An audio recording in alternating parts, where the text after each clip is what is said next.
kulanti waxaan wanaagsan saaxiibada qalbiga wanaagsan ee ku xiran barta YouTube-ka Diamond Show iyo bartiga Facebook-ka Diamond Show oo ku mahadsantiin sida quruxda badan ee aad noogu soo biirteen. Fadlan muuqaalka like saar, comment-na ka bixi si markaas ay dhiirigelin noogu noqoto. Waxaan halkan kugu soo gudbi doonaa 3 calaamadood oo noloshaada aad ku horumari kartid barnaamijka sirta guusha ee xigmadaha. Qodobka koowaad, ma jiro wax ka xun inaad isdhiibto inta aadan isku daynin ka hor waxa aad jeceshahay inaad qabato. Tusaale waxaad rabtay inaad noqoto artiste, sidaa darteeda in kugu filan oo fahansan tahay.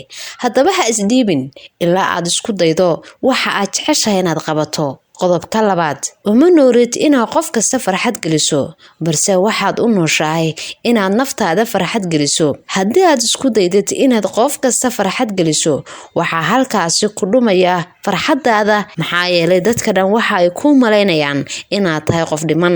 Qodobka saddexaad, wax badan akhri si aad wax badan u ogaato. Nolosha waxa ay ku dhisan tahay akhriska iyo aqoonta. Haddaba waxaad isku daydaa inaad wax badan akhriso, buugaag badan baarto.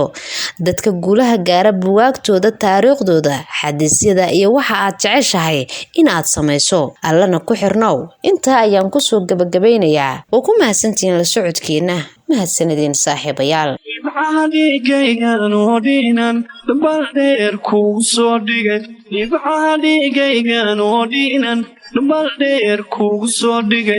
شواب ددلوه نفتهيد الليلة نفتي سديدة شواب ددلوه نفتهيد الليلة نفتي سديدة ماني دخسك هاجر سوغيها ماني دخسك هاجر سوغيها